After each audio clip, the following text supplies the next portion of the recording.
maladie qui touche en moyenne 11% de la population du Sénégal. Oui, ainsi dans le département de Dagana, plus de 30% des rongeurs portent la bactérie responsable de la borréliose. 18% dans le département de Fatick et moins de 10% dans celui de Kédougou. De plus, d'autres espèces de bactéries ont également été détectées chez les rongeurs de ces régions, qui pourraient être la source de maladies encore insoupçonnées touchant les humains et le bétail. Ce qu'il faut noter aussi, c'est que certaines maladies sont en expansion avec l'arrivée d'espèces de rongeurs nouvelles pour le Sénégal, qui sont favorisées par l'augmentation des transports de marchandises et par le changement climatique. Maintenant, si nous revenons à la femme et à l'enfant malade, étant en contact régulier avec l'eau de la rivière, il pourrait contracter la leptospirose ou encore la bilharzie. Des parasites que les rongeurs disséminent dans l'environnement par leur urine dans le premier cas ou par leur déjection dans le second. Donnons quelques chiffres pour illustrer l'impact sur la population. La leptospirose dans le monde, c'est plus d'1 million de cas et environ 60 000 décès chaque année. Les bilharzioses, c'est 250 millions de personnes atteintes et plus de 200 000 décès par an. Ce qui est important de savoir, c'est que ces maladies ne sont pas une fatalité.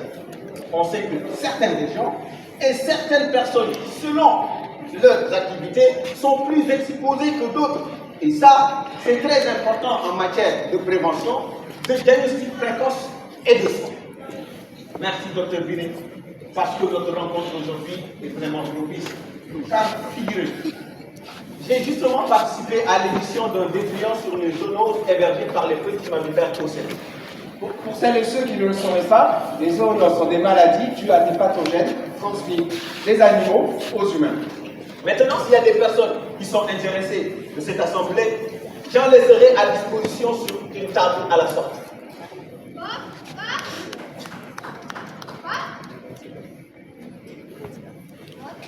Bon, quant à la poule, c'est évident, elle cherche ses poussins dévorés par les rats. Oui, elle pourrait être également malade. D'ailleurs, nos collègues de l'ISRA surveillent les risques de grippe aviaire qui pourraient passer des volailles aux rongeurs, puis aux humains. Oui, ce qui justifie pleinement de mettre en place un système de surveillance et d'alerte précoce.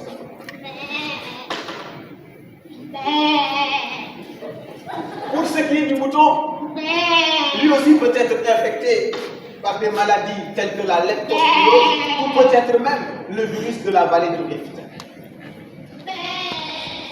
Merci, messieurs, pour ces précieuses informations. Vous pouvez disposer.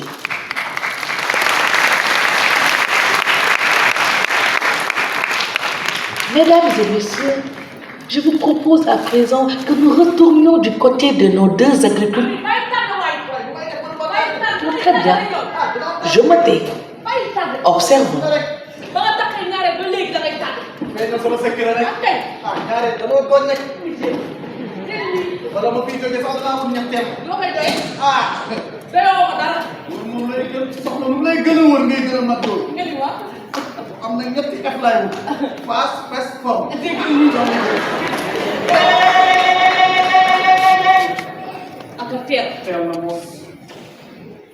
Allô, Saint-Louis, Agent Ndiaye.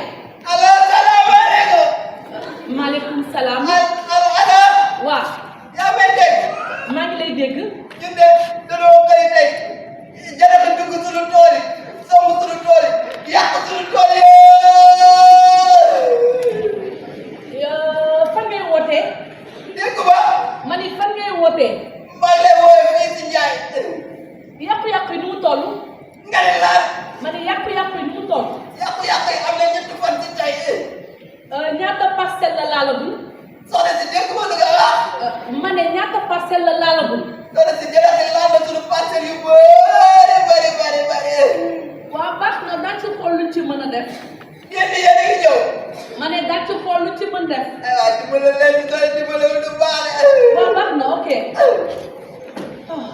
waaw kii moom lu muy woote fajar gi lan la xew la lu mu bëgg. benn baykat la daal nee na. ay janax ñoo dugg seen ay tool def fa ay yàqu-yàqu muy dëkk Njaay. waaye loolu lan la ci mën. dafay suñu liggéey. loolu suñu biir. moom si jaaxal si. wuyoo ci journée ak allo Saint-Louis agent Ndiaye lan ay gannaaw la jot fan la ko dee lan ni ngi ñëw léegi dugal ñu dem taxawal lu dul dem ki woote woon léegi ak ay jël xam nga loolu ba suñu liggéey lii ba suñu liggéey dugal ñu dem ay gannaaw xees doon nekk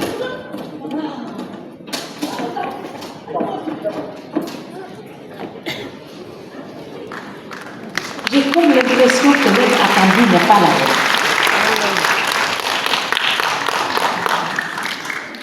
Ne va pas venir. Seraient-ce les mauvais interlocuteurs? Mais qui s'occupe de quoi? Qui devrait-on appeler? Qui pourrait venir à l'aide? Le temps passe et évidemment rien ne se passe si ce n'est les dégâts qui augmentent.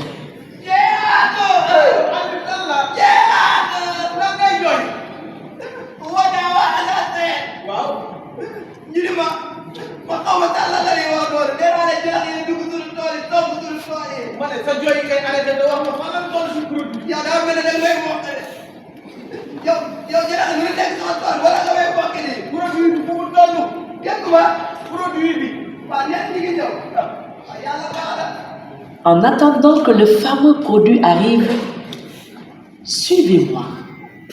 Je vous amène bien loin de là. Assister à une prise de parole. Car oui, d'autres se préoccupent également du problème.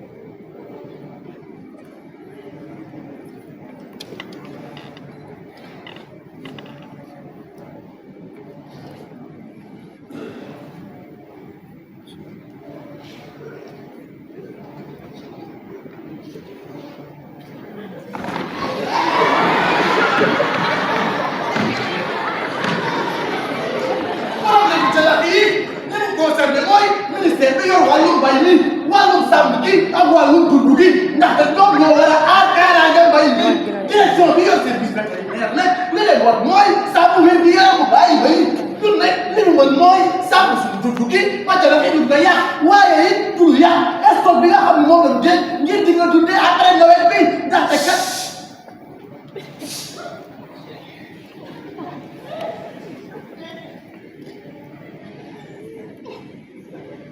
Non, c'est un problème d'hygiène, hors de votre compétence. Et cela incombe au ministère de la Santé et de l'Hygiène publique, et notamment au...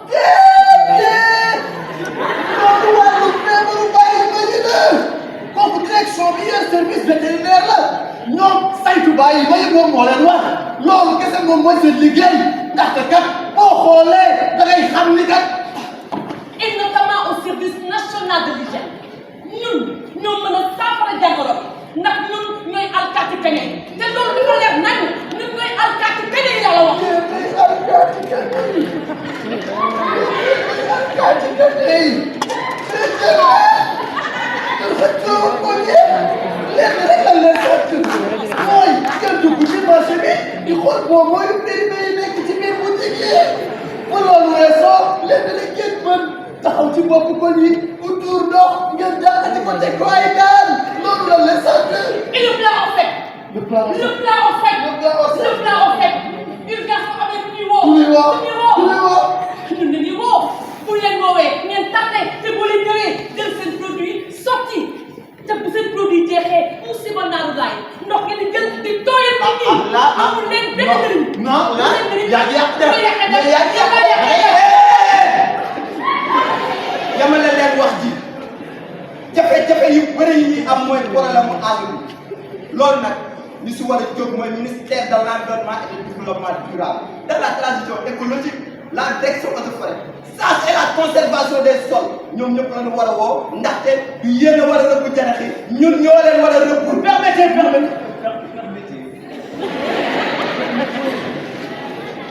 Nous n'allons pas trop vite.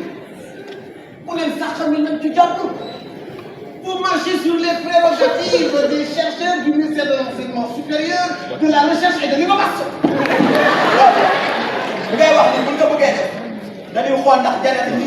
wala nekk ñu si air cortège su ko defee ngeen lëkkaloo ak ñu yor parcs nationaux yi. Ah non non non non non non il y a une équipe qui travaille là-dessus. Am nañu ci liggéey. Laissez-nous capturer quelques individus afin de comprendre leur déplacement et leur comportement. Su ko defee les juróom bu fukki at dina mën a xàcc ay activités scientifiques. Vous les chercheurs, mais qu'est-ce que vous faites à recherche? Parce que vous n'allez jamais vers l'information.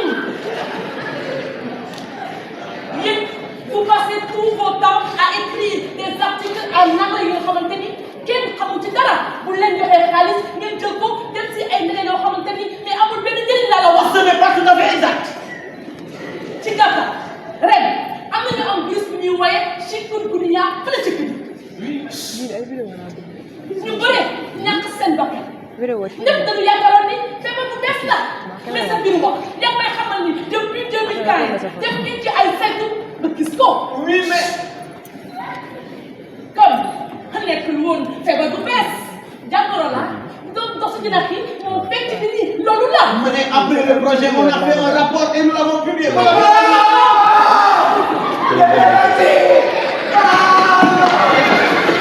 Des virus pathogènes. Les bactéries proliférantes. La menace de terrorisme. L'émergence de nouvelles épidémies planétaires. Les 6 zones prioritaires. Rift. Tuberculose mobile. Hépatite. Rage. Anthrax. Ebola.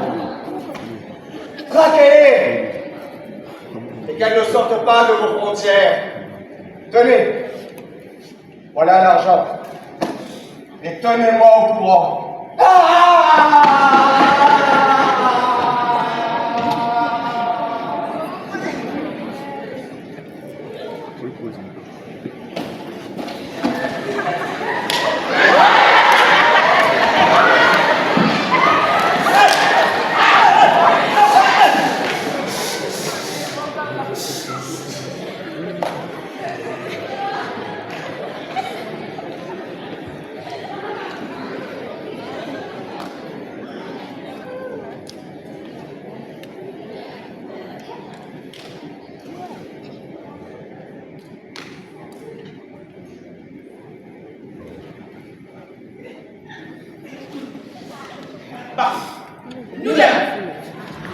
Mais madame, messieurs, vous ne pouvez pas partir comme ça. Et les rongeurs? Mais enfin, vous réalisez bien que c'est un réel problème de santé publique qui touche une part importante des communautés au quotidien, ici et maintenant. Vous ne pouvez pas simplement choisir de vous en détourner. dinañ ci bàyyi xel fi mu nekk nii dañu am liggéey bu am solo. romb sunu ay intérêt. yokk la.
kontaan nañu baykat seen genn wàllu mbay mi yëpp lekk nañu ko. nit ñi amuñu seen fay ñoo ñuy dundal di ñu ragal di ñu jox ñu lekk ba suur. yàlla na leen yàlla fay waaye Chéri Diana moo ko nangu yaa ngi fàttali ko am na at yu passé woon at yooyu neexoon na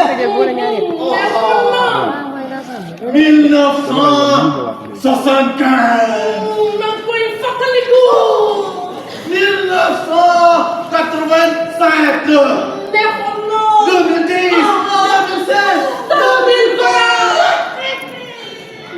Chéri Coco at yooyu doomu baykat yëpp la mu lekkoon waaye nag boo xoolee lekk bu metti goon par juróomi at ba juróomi at rek jàpp par fukki at la koy mën a def kon ren jii war nañoo takk suñu ndigg ñaatal suñuy mbax nàmp suñuy bëñ fas yéene jàkkaarloo doomu baykat yi.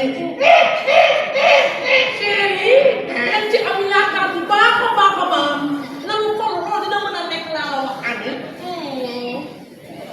kooku ba ne tey nooy ndogo ataaya wala kafe. Ataaya. Ataaya.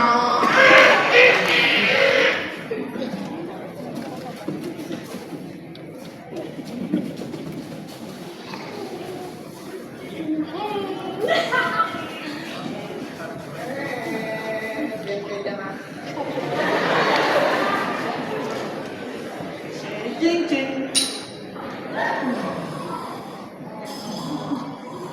Nah, Chéri Coco. ñun nag ay janaxu noobu dëgg la. donc yàlla na la yàlla musal si xeeru bopp. Chéri mon amour. lan la. da nga mel ne ku triste nekk. Chéri Coco. ah. ataaya bi daf maa yóbbu fu sore sore sore.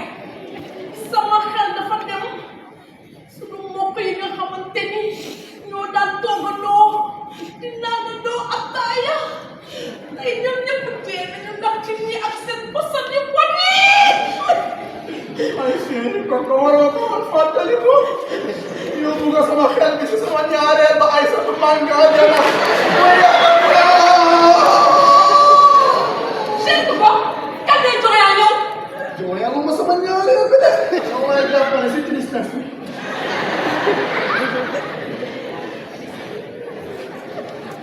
waaye yàqul dara ci suñu lim.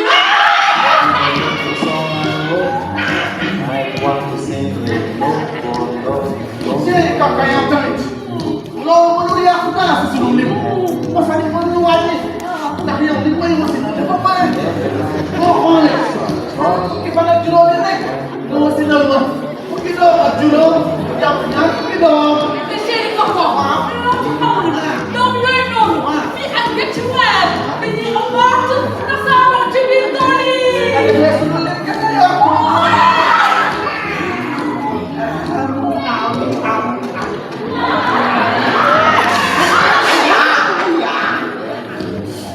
kañ ko jigéen sax na di.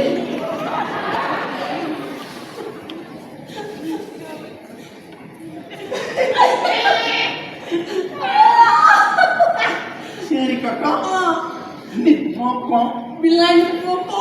ay ko dëgg la ñoom xamuñu ban moment la ñu war a utiliser ay poson pour rey ñoom dañuy bàyyi ba nga xamante ni nawet bi avancé na mbay mi sax na ñun daanu am fu nu mën a làq nu bëgg utiliser ay poson pour rey mënul nekk. man nit mi xaw ma ay gunóor la ñu jàppee wala ay picc seen sàggante mooy seen njëriñ bu fekkoon sax dañuy xeex ak ñun ci waxtu bi nga xamante ni mënaguñu dara ñu néew doole lakk suñu biir ay kañ xeex ak ñun dina yomb loolu si yéen. duñ ko def.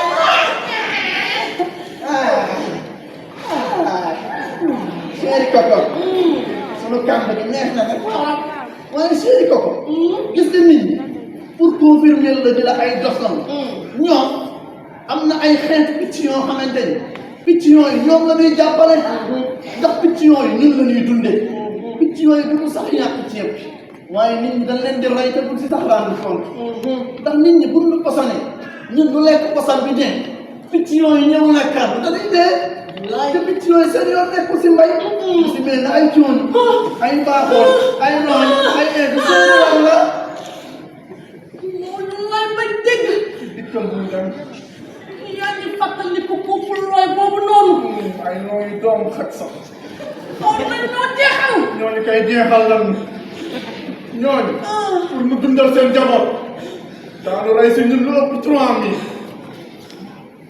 waaye ana ñu tey ala ñu ana ñu tey dee nañu si pexe nit ñi ndax pasara bi ñun ñoo ngi nii di dund la kay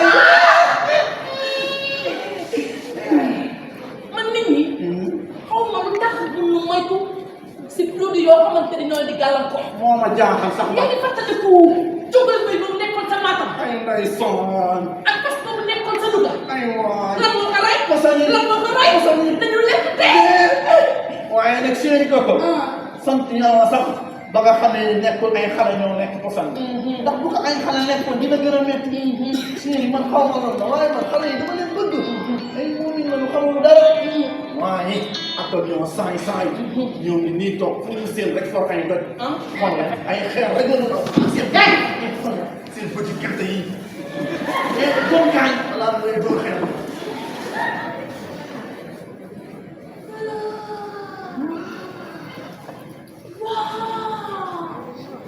chéri koko ruuji na mu bare chéri koko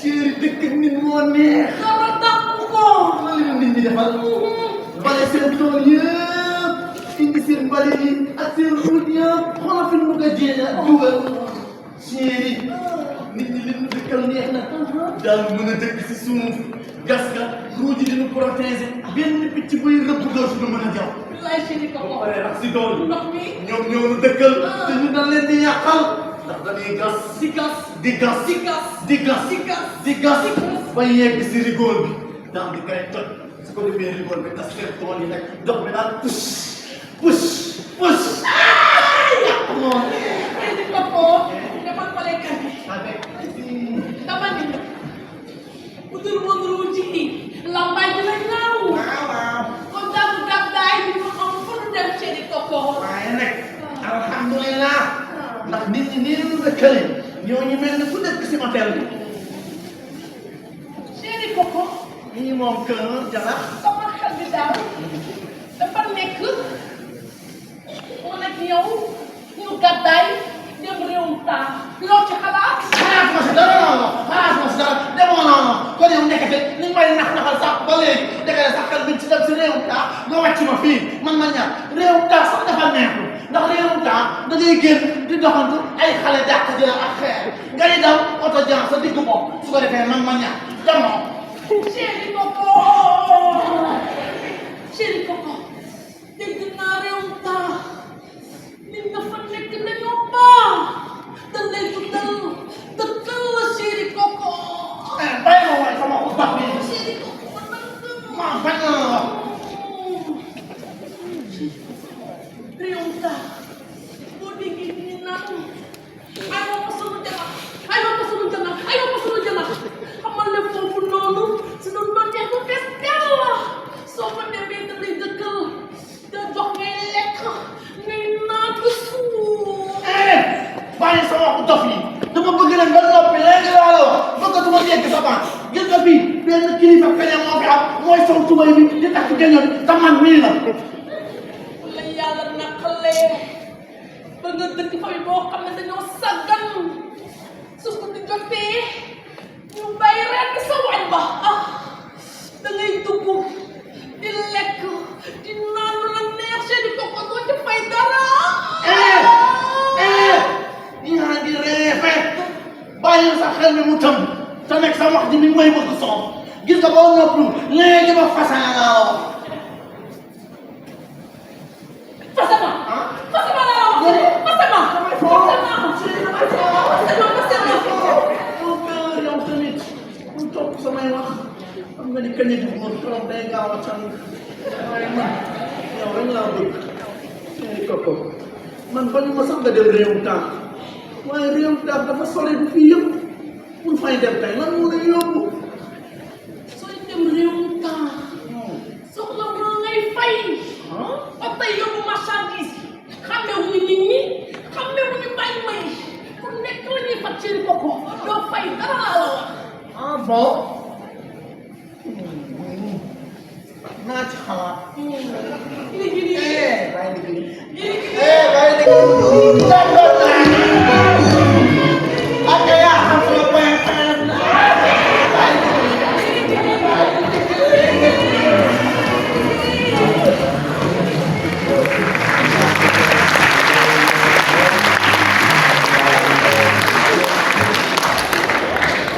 soppeeku ak definu mbooloo si bërëbu boole benn wérgu yaram.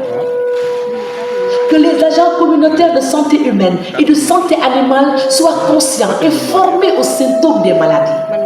te ne alkaati gox yi si wàllu wérgu yaram doomi aadama yi ak bàyyi ma yi xam te ñu tàggat leen si duñu war a xamee feebar.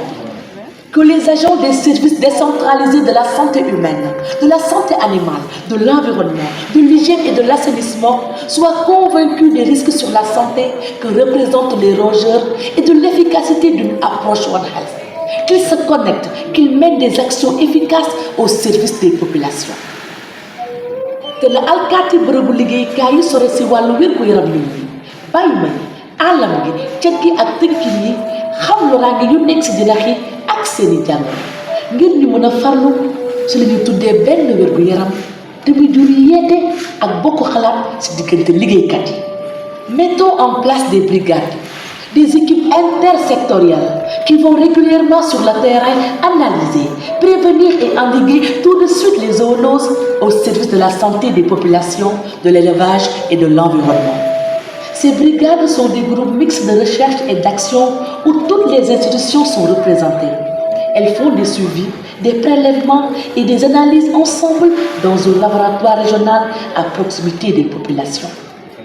te ñu teg ay bërëb yu boole boroom xam-xam yi nekk ci gox yi ndax ñu mën a farlu ak gaawe soxla nit ñi bërëb yi ñu teg dañuy doon bërëb yi nga xamante ni ñooy boole gëstukat yi wala ñépp ñu war a teewee wàllu wér gu yaram dellu saytu nemmeeku ak bokk xalaat ci li ñu tuddee laboratoire gox yi gën a jege. Ce rêve n'est pas hors sol. Il naît et s'appuie sur une réalité déjà vécue ou à un moment, dans quelques lieux. Certains et certaines ont déjà fait l'expérience de ces premiers pas et ont pu bien heureusement constater leur efficacité. Gént bi nekkul lu génn dunya dafa nekk te sukkandiku si li am ak dëkk si yenn si ay gox am nañu si dund ay jéego te xam nañu njëriñ lii. Alors qu'on se le dise haut et fort nañu ko wax ci kaw. En agissant seul on perd tous bu ku nekk demalee boppam ñun ñëppay ñàkk. Réveillons-nous à présent et mettons nos forces et nos intelligences en commun. Nañu yeewu bés naka tey ñu boole suñu ay doole ak xalaat.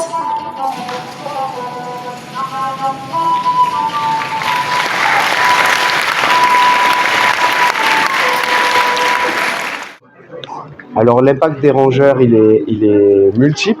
Il est effectivement généralement au niveau de la souveraineté alimentaire, au niveau des infrastructures.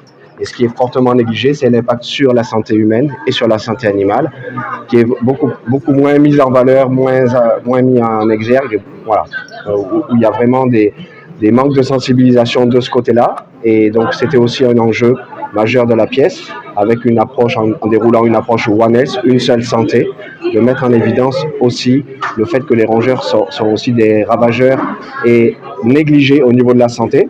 En plus de manger notre nourriture, aussi ils nous volent notre santé.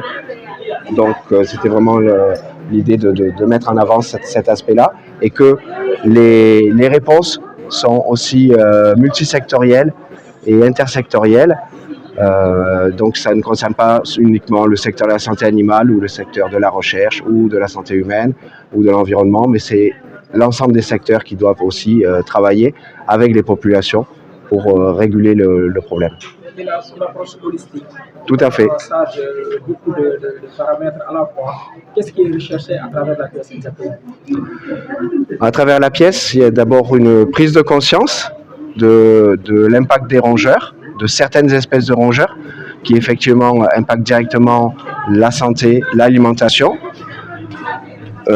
Une deuxième partie, donc c'est vraiment donner des pistes d'action et de l'espoir à l'action communautaire au niveau des populations, au niveau des régions, avec une approche, en mettant en avant une approche, une seule santé, une approche intégrée qui mobilise les différents acteurs du territoire et afin de vraiment susciter un dialogue entre les décideurs, les citoyens, les chercheurs, un dialogue État-science-société. Et surtout, l'idée, c'est de pouvoir aussi faire sortir les données de la recherche, des institutions de recherche, pour les mettre à disposition de l'action publique et à la disposition des populations.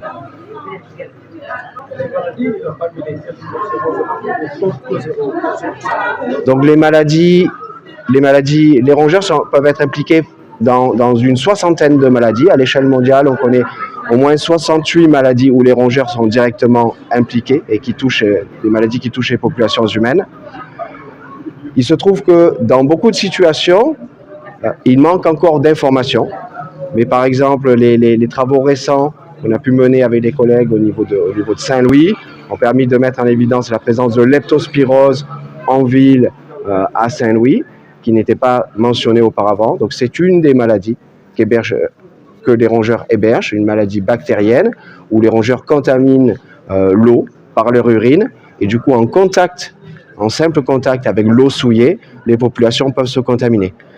L'enjeu fort, c'est que c'est une maladie, parmi tant d'autres, dont les symptômes ressemblent énormément à ceux du paludisme ou à ceux de simple grippe, mais qui se soignent de façon très différente. Donc l'enjeu fort, il est aussi de dire il y a de nombreuses maladies qui sont sous-diagnostiquées, où les rongeurs peuvent être impliqués. Donc, et comment orienter les différents services pour mieux prévenir, soigner et détecter, soigner ces maladies. La plupart de ces maladies font partie des maladies trop négligées. Comment faire pour que ces maladies soient mieux prises en compte? Donc là, effectivement, la plupart de ces maladies font partie des maladies tropicales négligées qui constituent un fardeau énorme pour les populations. Comment faire pour mieux gérer ce fardeau? Donc déjà, une prise en compte par les acteurs institutionnels, une prise en compte aussi par les acteurs au niveau de la santé et les relais communautaires, les Badjenogor, l'ensemble des personnes impliquées, afin de pouvoir détecter au plus tôt, mettre en place un système de veille intersectoriel, détecter au plus tôt et prendre en charge au plus tôt ces maladies avant qu'elles deviennent un fardeau trop important pour les populations. Ça nécessite aussi des changements institutionnels à plus grande échelle, au niveau international, mais déjà au niveau local, il y a tout un ensemble de moyens d'action aussi qui sont possibles.